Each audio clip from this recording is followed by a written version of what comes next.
ആരോഗ്യ പ്രവർത്തകരുടെ സുരക്ഷ പരിശോധിക്കാനുള്ള ദേശീയ ദൗത്യ സംഘം 3 ആഴ്ചയ്ക്കുള്ളിൽ ഇടക്കാല റിപ്പോർട്ട് നൽകും. ദൗത്യസംഘത്തിന്റെ രൂപീകരണം സംബന്ധിച്ച് ആരോഗ്യ മന്ത്രാലയം പുറത്തിറക്കിയ കുറിപ്പിലാണ് ഇക്കാര്യമുള്ളത്. സുപ്രീംകോടതി നിർദ്ദേശത്തെ തുടർന്നാണ് നീക്കം. വിവരങ്ങളുമായി ആർ രാധാകൃഷ്ണൻ ഡൽഹിയിൽ നിന്ന് ചേരുന്നു. രാധാകൃഷ്ണൻ, കോടതി പറഞ്ഞതുപോലെ ആദ്യ റിപ്പോർട്ട് ഇത്ര സമയത്തിനുള്ളിൽ, പിന്നെ വിശദമായ റിപ്പോർട്ട് ഇത്ര സമയത്തിനുള്ളിൽ, ഈ രൂപത്തിൽ തന്നെയാണോ ഇതിന്റെ തുടർ നടപടികൾ പുരോഗമിക്കുന്നത്?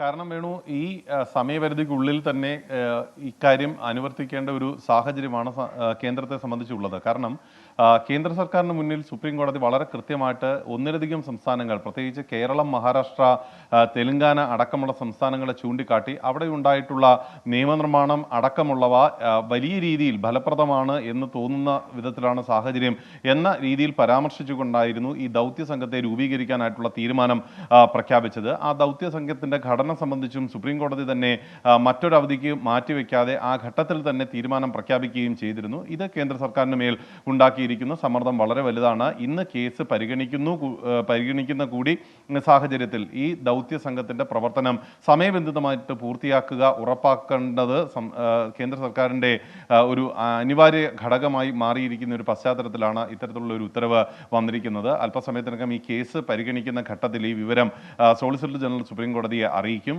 ഇത് മാത്രമല്ല, ഈ ആരോഗ്യ മേഖലയിൽ വളരെ ശക്തമായിട്ടുള്ള ഇടപെടൽ ഉണ്ടാകണം, അഥവാ ആരോഗ്യ പ്രവർത്തകരുടെ സുരക്ഷ ഉറപ്പാക്കുന്നതിന് വേണ്ടിയിട്ടുള്ള വളരെ ശക്തമായിട്ടുള്ള ഇടപെടൽ ഉണ്ടാകണം എന്ന് ആവശ്യപ്പെടുന്ന വിവിധ ഹർജികളും ഇന്ന് സുപ്രീം കോടതിയുടെ മുന്നിൽ എത്തുന്നുണ്ട്. സുപ്രീം കോടതി നേരത്തെ തന്നെ കഴിഞ്ഞ തവണ ഈ കേസ് പരിഗണിച്ചപ്പോൾ തന്നെ ആരോഗ്യ പ്രവർത്തകരുടെ സംരക്ഷണം അത് രാജ്യത്തിന്റെ കടമയാണ് എന്ന വിധത്തിലാണ് വ്യക്തമാക്കിയിരുന്നത്. മാത്രമല്ല, ഇനി ഇത്തരത്തിലുള്ള ഒരു നടപടി എടുക്കുന്നതിന് വേണ്ടി, അഥവാ ഇത്തരത്തിലുള്ള ചർച്ചകളിലേക്ക് ഇനി മറ്റൊരു സംഭവം ഉണ്ടാകുന്നതുവരെ കാത്തിരിക്കാനാകില്ല എന്നും സുപ്രീം കോടതി വളരെ ശക്തമായിട്ട് പറഞ്ഞിരുന്നു. CBIയുടെ സ്ഥിതി വിവരം അടക്കമുള്ള റിപ്പോർട്ടുകൾ സുപ്രീം കോടതി പരിഗണിക്കേണ്ടതുണ്ട്. ശരി, ആർ രാധാകൃഷ്ണൻ ഡൽഹിയിൽ നിന്ന് വിവരങ്ങൾ നൽകിയത്.